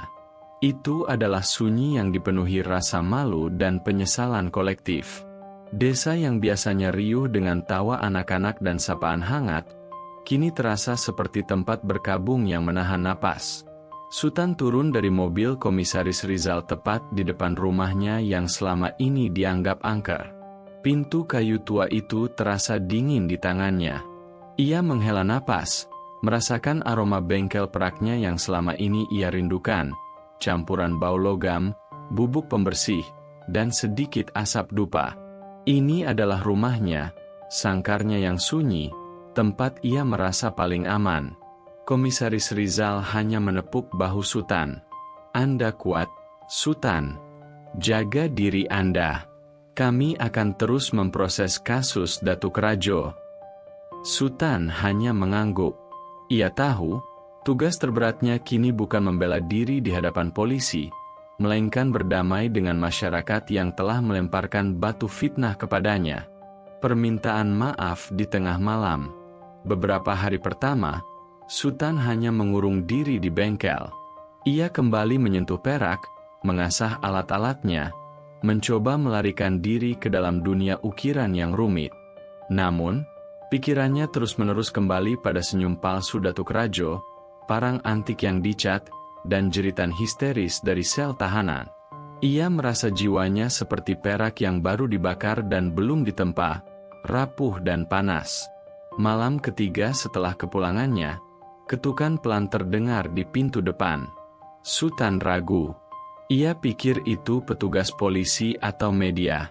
Ia membuka pintu dengan perlahan. Di depannya berdiri seorang perempuan tua, Mak Usu, yang dulu paling lantang berbisik buruk tentangnya. Wajah Mak Usu kini bengkak karena tangis. Matanya memancarkan kesedihan yang tak terlukiskan. Mak Usu membawa sebaki kecil berisi rendang dan kue tradisional. Ia meletakkannya di ambang pintu, lututnya gemetar. Mak Usu, suaranya tercekat, Sutan. Nah, Mak datang bukan untuk bicara, tapi untuk memohon ampunan. Sutan memandang Mak Usu, tanpa emosi, ampunan untuk apa, Mak Usu? Mak Usu, untuk mulut Mak yang keji, Sutan. Mak yang pertama kali bilang parang itu milikmu. Mak yang bilang kau pasti gila karena sering mondar-mandir di sumur tua. Mak terlalu mudah percaya pada Datuk Rajo karena dia memberi Mak bantuan beras. Mak dibutakan oleh bantuan kecil itu, dan Mak menzalimi orang yang benar. Aku telah membuatmu menjadi monster dalam kisah dongeng kami. Air mata Mak Usu tumpah ruah. Ia bersujud di kaki Sutan, tindakan yang sangat tidak biasa bagi seorang tetua di Minangkabau. Mak Usu, maafkan kami, Sutan. Kami telah membuatmu hidup dalam sangkar kebencian. Kami semua menyesal. Sutan merasakan getaran aneh di dadanya. Itu bukan amarah, melainkan kelegaan yang dingin. Ia mengangkat Mak Usu. Sutan, Mak Usu, berdiri. Jangan lakukan ini. Saya tidak pernah menyimpan kebencian. Jika saya membenci, saya akan sama busuknya dengan Datuk Rajo. Saya hanya... Sutan berhenti, suaranya bergetar. Saya hanya ingin kembali membuat perak, Mak Usu. Itu saja. Saya hanya ingin kedamaian. Mak Usu menatapnya dengan mata penuh syukur. Terima kasih, Nak. Terima kasih. Kami akan belajar untuk melihat bukan dari matanya, tapi dari hatinya. Pertemuan di warung kopi, pembicaraan yang jujur. Keesokan harinya, Sutan membuat keputusan berani. Ia memutuskan untuk menghadapi desa. Ia berjalan menuju warung kopi di pasar kecil Koto Baru, tempat yang selalu ia hindari karena mata-mata yang mengawasi. Ketika Sutan masuk, warung kopi itu hening. Pria-pria yang sedang menyeruput kopi dan merokok, seketika menundukkan kepala. Mereka tidak berani menatap mata Sutan. Mereka merasa seperti hantu yang baru saja dihukum oleh kebenaran. Sutan duduk di sudut, memesan kopi hitam pahit. Seorang pemuda, yang tadinya bertugas mengantarkan makanan ke kantor polisi selama Sutan ditahan, memberanikan diri mendekat. Namanya Rahmat. Rahmat, terbata-bata, Pak Sutan. Saya sungguh minta maaf. Saya yang memberikan keterangan palsu tentang Bapak sering berkumpul dengan orang aneh di malam hari. Datuk Rajo membayar saya. Sutan menatapnya lurus. Datuk Rajo membayar banyak orang, Rahmat. Tidak hanya kau. Dia membeli alibi, dia membeli kesaksian, dia membeli kebencian. Berapa banyak yang dia bayar? Rahmat, 2 juta rupiah, Pak. Saya butuh uang untuk biaya sekolah adik saya. Saya tidak tahu saya harus menukar uang itu dengan kehormatan Anda. Sultan, 2 juta rupiah, Rahmat. 2 juta rupiah ditukar dengan 1 bulan hidup di sel isolasi, dicap sebagai pembunuh keji. Apakah sepadan? Rahmat menunduk, air mata menggenang. Tidak, Pak, tidak akan pernah sepadan. Uang itu terasa seperti lumpur kotor yang menempel di tangan saya. Sultan, maka, jangan pernah menjual kebenaran lagi, Rahmat. Uang bisa dicari, kehormatan dan keadilan tidak bisa. Sekarang, pergi, dan kembalilah bekerja. Aku sudah memaafkanmu. Sultan meminum kopi pahitnya. Ia menyadari bahwa ia tidak hanya berhadapan dengan orang-orang yang salah, tetapi dengan sistem kemiskinan dan ketidakberdayaan yang dimanfaatkan dengan kejam oleh Datuk Rajo. Penjahat itu tidak hanya membunuh 2 wanita, tetapi juga merusak moral seluruh desa. Mendengar kisah korban, luka terbesar desa ini bukanlah Sultan, melainkan keluarga Melati dan Kenanga. Rizal mengatur pertemuan Sultan dengan keluarga korban. Di rumah Melati, suasana duka masih menyelimuti. Ibu Melati, yang menderita gagal ginjal, duduk lemah. Ibu Melati, kepada Sultan, kami menyesal, Nak. Kami ikut menuduhmu. Tapi kami juga korban Datuk Rajo. Dia tahu aku sakit. Dia menggunakan penyakitku untuk memeras Melati. Dia bilang, jika Melati membantunya, aku bisa mendapatkan ginjal dari donor rahasia. Sultan merasa ibu, Melati adalah korban dari kejahatan yang tak termaafkan. Dia adalah anak yang baik. Dia melakukan ini untuk menyelamatkanmu. Ibu Melati, sekarang, aku hanya berharap keadilan ditegakkan, Sultan. Aku tidak butuh ginjal. Aku butuh ketenangan untuk jiwaku dan jiwa Melati. Datuk Rajo telah mengambil harga diri kami sebelum mengambil nyawanya. Sultan berjanji pada Ibu Melati. Saya akan pastikan. Saya adalah saksi hidup dari kejahatan Datuk Rajo. Saya akan berdiri di pengadilan sampai keadilan tercapai. Menghadapi mitos sumur tua. Saat senja tiba, Sultan berjalan sendiri ke sumur tua bidadari. Ia tidak lagi takut pada mitos itu. Ia tahu, kejahatan sejati bukanlah hantu atau bidadari, melainkan manusia yang bersembunyi di balik kekuasaan. Ia berdiri di tepi sumur yang berlumut itu. Bau anyir sudah hilang, digantikan oleh bau tanah basah. Sultan berbicara ke dalam sumur, aku tidak lagi takut padamu. Kau hanyalah sumur yang malang, digunakan sebagai tempat membuang kotoran manusia. Kalian, Melati dan Kenanga, istirahatlah dengan damai. Aku akan pastikan kisah kalian tidak hanya tentang utang dan mitos, tapi tentang kebenaran yang dibela. Ia mengeluarkan sebilah perak kecil yang ia ukir saat berada di sel, ukiran berbentuk tangan yang sedang memegang bunga. Itu adalah persembahan untuk 2 korban. Ia melemparkannya ke dalam sumur, sebagai simbol bahwa tempat itu tidak lagi meminta tumbal, tetapi menerima kenangan. Tindakannya ini dilihat dari kejauhan oleh beberapa warga. Mereka kini mengerti bahwa Sultan Mangkuto bukanlah monster, melainkan jiwa yang paling murni di antara mereka. Ia tidak menuntut ganti rugi atau kemarahan. Ia hanya menawarkan pengampunan dan penghormatan. Koto baru mulai menyembuhkan dirinya. Luka yang disebabkan oleh kebohongan Datuk Rajo sangat dalam, tetapi tindakan Sultan, kembali ke rumah, memaafkan, dan mencari keadilan, adalah salep yang lembut. Masyarakat tahu, perjalanan ini masih panjang. Gedung Pengadilan Negeri Padang dipadati oleh massa. Bukan hanya keluarga korban dan Sultan Mangkuto, tetapi juga ratusan warga Kota Baru yang datang jauh-jauh. Mereka tidak datang untuk menghakimi, melainkan untuk menyaksikan sendiri kebenaran yang membebaskan sekaligus menyakitkan. Ini adalah hari ketika tirai kegelapan yang diselimuti kemuliaan Datuk Rajo akan dibuka sepenuhnya. Datuk Rajo memasuki ruang sidang dengan langkah tegar yang dipaksakan. Ia mengenakan kemeja putih yang kini terlihat kusam. Wajahnya tetap angkuh, matanya menyapu ruangan dengan tatapan menghina, seolah ia adalah korban yang dizalimi, bukan pelaku kejahatan keji. Ia masih berpegangan pada delusi bahwa ia adalah pahlawan yang salah jalan. Di kursi saksi, Sutan Mangkuto duduk dengan tenang. Perawakannya yang dulu dianggap aneh kini memancarkan martabat yang tak tergoyahkan.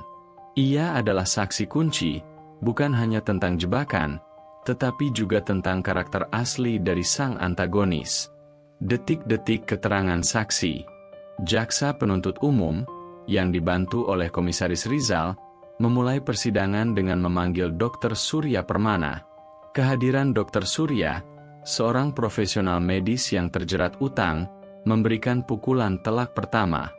Jaksa, Dr. Surya, mohon jelaskan kepada majelis hakim, mengapa Anda menandatangani laporan forensik awal yang menyebut noda di parang milik terdakwa Sutan Mangkuto adalah darah kering. Dr. Surya, suaranya bergetar, saya dipaksa oleh Datuk Rajo, Yang Mulia. Dia menjanjikan pelunasan utang biaya pengobatan istri saya. Dia memberitahu saya bahwa noda itu adalah cat minyak berkualitas tinggi, dan meminta saya untuk memalsukan hasil.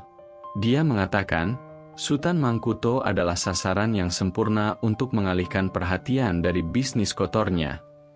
Datuk Rajo seketika bangkit dari kursinya, wajahnya memerah. Datuk Rajo, pembohong. Dia bersekongkol dengan polisi. Dia yang merencanakan semua ini. Aku menyelamatkan nyawa, bukan membunuh. Hakim mengetuk palu. Terdakwa harap tenang. Selanjutnya, giliran Komisaris Rizal. Ia menjelaskan dengan rinci bagaimana ia menemukan celah alibi Datuk Rajo saat listrik padam, bukti sobekan label pengiriman organ, dan penemuan mengerikan di laboratorium rahasia klinik. Rizal, kami menemukan gudang rahasia di klinik Cinta Kasih, Yang Mulia. Gudang itu berisi peralatan bedah canggih dan, yang paling mencengangkan, kami menemukan kepala korban melati dan kenanga yang disimpan dalam larutan pengawet. Datuk Rajo menyimpannya, kami duga sebagai trofi, atau untuk memastikan organ yang ia kirimkan adalah organ yang utuh dari tubuh yang sehat. Seluruh ruang sidang terhenyak. Tangisan pilu terdengar dari barisan keluarga korban. Kekejian Datuk Rajo telah melampaui batas nalar. Jaksa, Sutan Mangkuto, ceritakan kepada majelis hakim apa yang Anda curigai dari terdakwa, Datuk Rajo, yang membuat ia menjebak Anda. Sutan, berbicara dengan nada yang tenang dan meyakinkan, seminggu sebelum kejadian, Datuk Rajo memesan ukiran bingkai pajangan dari perak di rumah saya. Saat itu, dia melihat parang antik yang saya asah. Saya rasa, saat itulah benih kejahatan itu tertanam di benaknya. Dia butuh kambing hitam, dan saya, si perajin yang menyendiri, adalah buku yang tertutup yang mudah diisi dengan kebohongan. Jaksa, apa yang Anda dengar pada malam pembunuhan itu? Sutan, saya mendengar gesekan besi dan decak air dari sumur tua.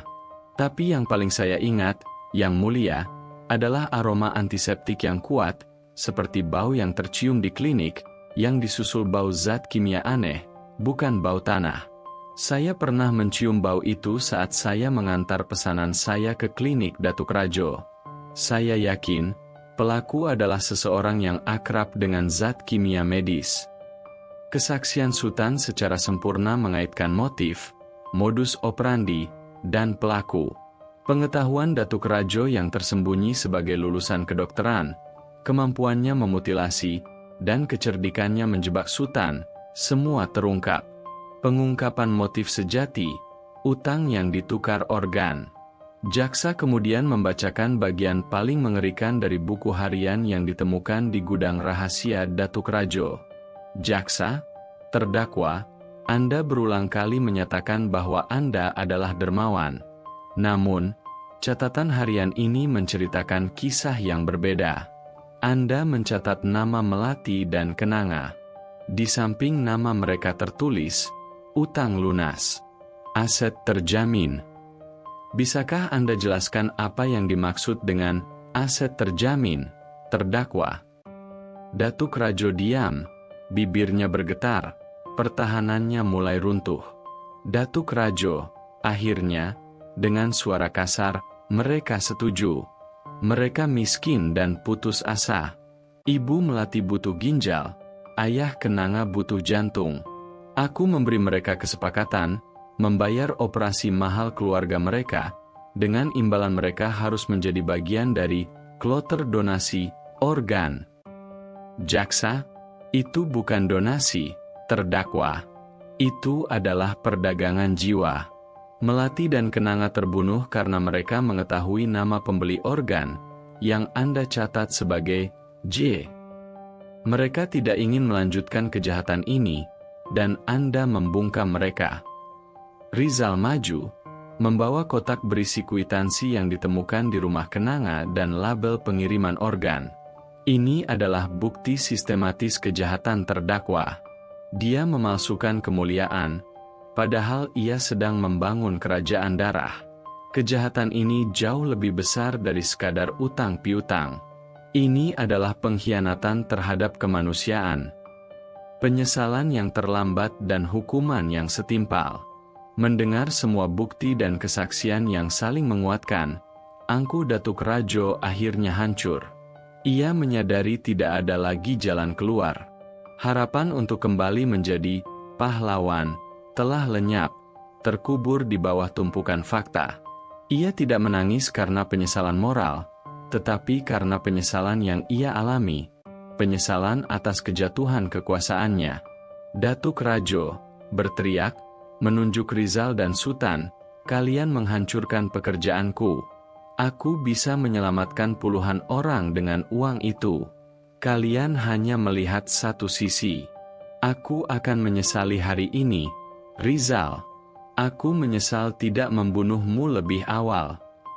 Teriakan Datuk Rajo adalah jeritan kekalahan ego, bukan pengakuan dosa. Ia tetap merasa benar, meski semua yang ia bangun kini runtuh menimpanya. Hakim akhirnya membacakan putusan. Setelah menimbang semua bukti, pengakuan, dan kesaksian saksi ahli, Majelis Hakim memutuskan, terdakwa Datuk Rajo terbukti secara sah dan meyakinkan bersalah melakukan tindak pidana pembunuhan berencana tingkat pertama, mutilasi, dan perdagangan organ ilegal.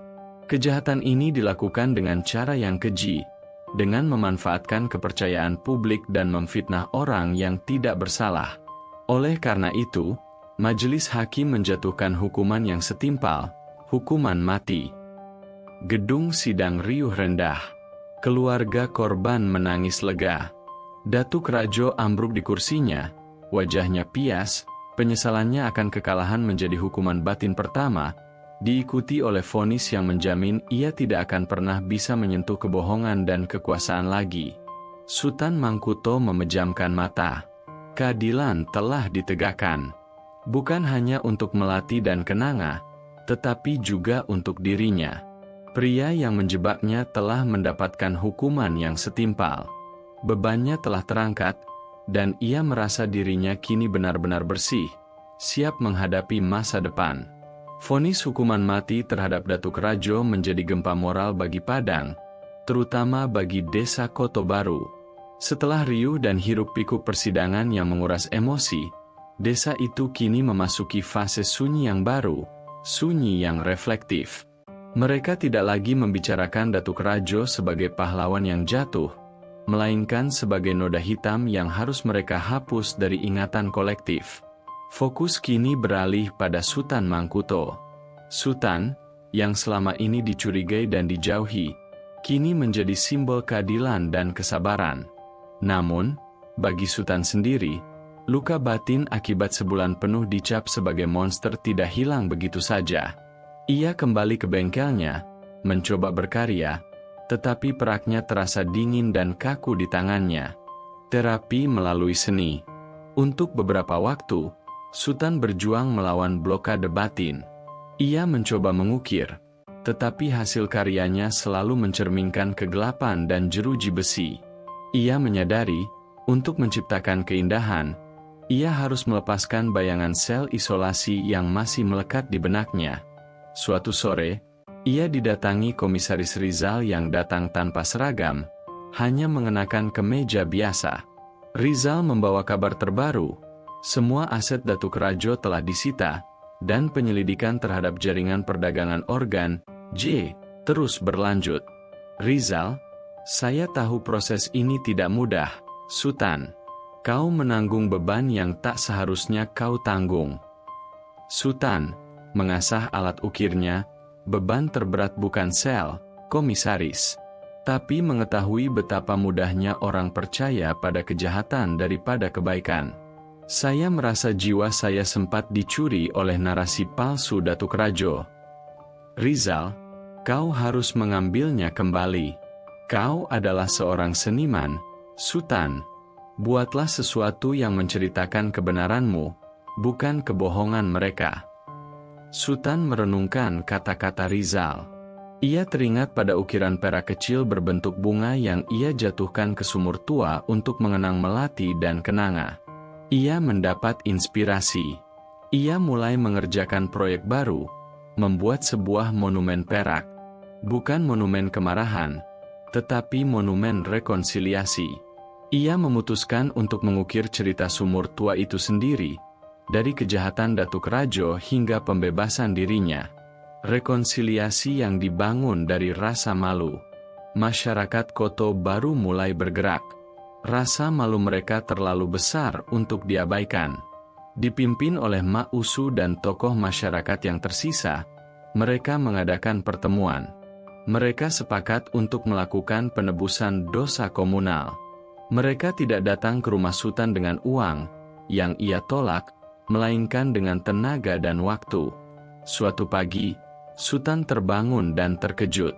Puluhan warga Koto Baru, termasuk Rahmat, pemuda yang bersaksi palsu, berada di depan rumahnya. Mereka bukan berkerumun, melainkan bekerja. Mak Usu, sambil menyapu halaman depan, kami datang untuk membersihkan, Sutan. Bukan hanya halaman rumahmu, tapi hati kami. Kami ingin membuat rumahmu menjadi istana yang pantas bagi seorang pahlawan, bukan bagi orang aneh. Rahmat, memperbaiki atap bengkel, saya akan pastikan atap bengkel Bapak tidak bocor lagi, Pak Sutan. Kami tidak akan bisa mengganti waktu Bapak di penjara, tapi kami bisa membantu membangun kembali hidup Bapak. Sutan keluar. Matanya berkaca-kaca. Sutan, kalian tidak perlu melakukan ini. Kalian sudah mendapatkan pelajaran yang mahal. Itu cukup. Warga C, seorang bapak tua, kami harus, Sutan. Rasa malu ini akan membunuh kami jika kami biarkan. Kami tidak ingin cucu-cucu kami nanti tahu bahwa kami pernah mengkhianati orang yang tidak bersalah. Kami ingin mereka tahu bahwa kami belajar untuk tidak menghakimi buku dari sampulnya. Sutan akhirnya mengizinkan mereka bekerja. Ia menyadari, penerimaannya adalah bagian dari proses penyembuhan mereka. Di tengah kesibukan itu, Sutan melihat sebuah pemandangan yang menyentuh hati. Ibu Melati, yang kini mulai pulih kondisinya, datang bersama ayah Kenanga. Mereka membawa bingkai foto Melati dan Kenanga. Ibu Melati, kepada Sutan, kami ingin foto ini disimpan di rumahmu, Sutan. Kau adalah orang terakhir yang membela kebenaran mereka. Biarkan mereka menjadi bagian dari keluarga barumu. Sutan, saya akan simpan. Mereka adalah inspirasi saya untuk menyelesaikan monumen perak ini. Jembatan Kebenaran, Monumen Perak. Sutan menghabiskan minggu-minggu berikutnya di bengkel, ditemani oleh kehangatan dan rasa hormat yang baru dari masyarakat. Ia memahat, menempa, dan mengukir monumen perak yang ia rencanakan. Monumen itu berbentuk lingkaran besar, merepresentasikan sumur tua, di mana di dalamnya terukir 3 babak cerita. Bayangan antagonis, ukiran halus sosok Datuk Rajo dengan 2 topeng, satu tersenyum, satu menyeringai, dikelilingi oleh ukiran kwitansi utang.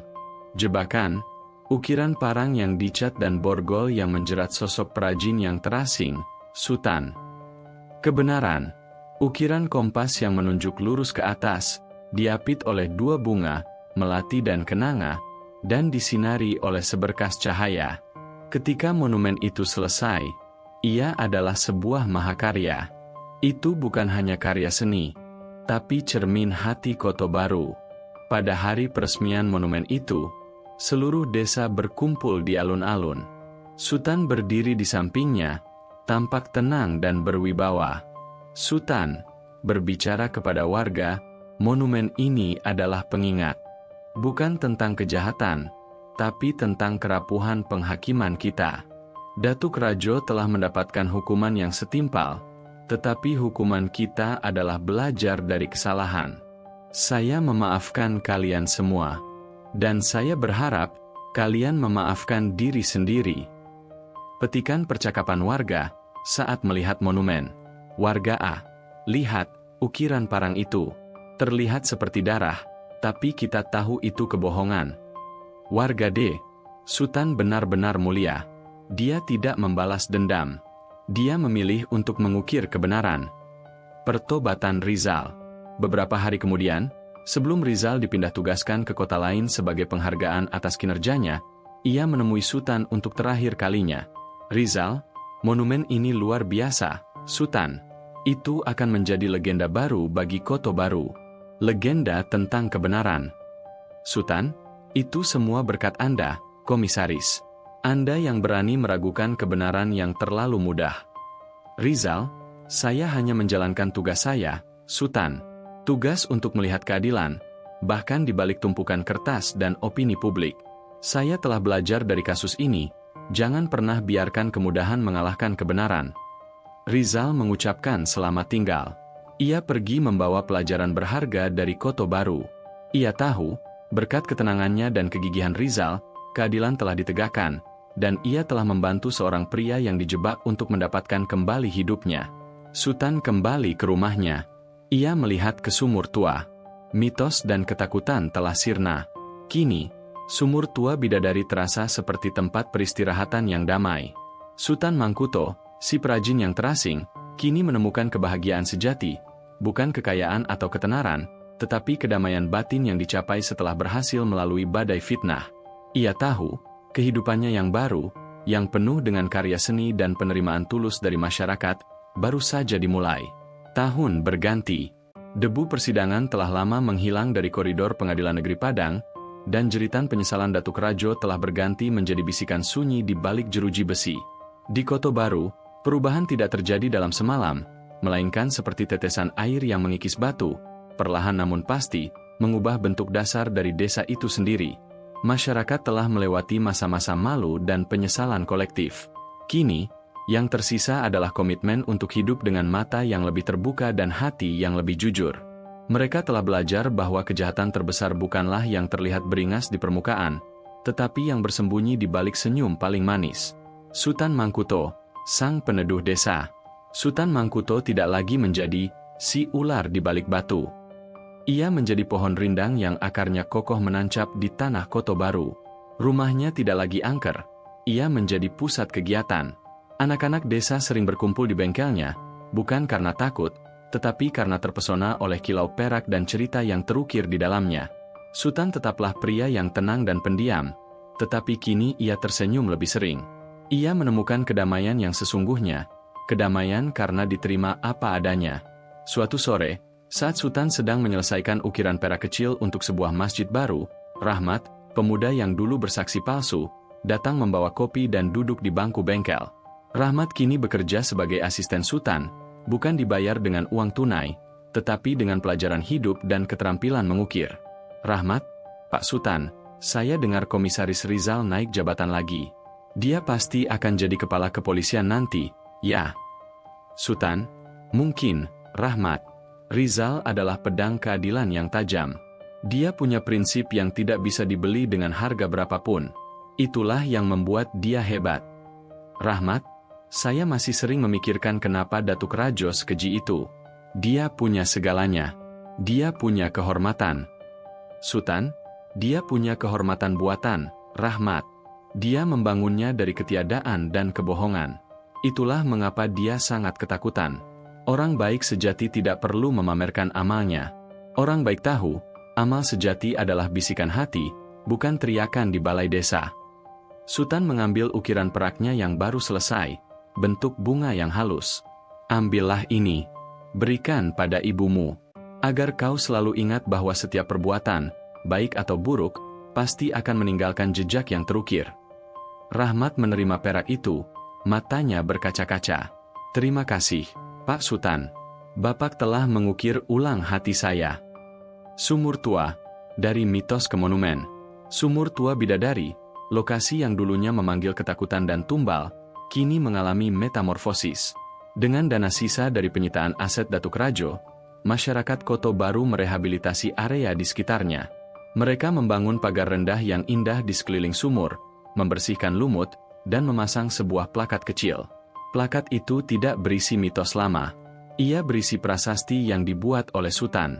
Prasasti baru di Sumur Tua Bidadari. Di tempat ini, mitos lama bertemu dengan kejahatan nyata. Di tempat ini, dua jiwa dikhianati.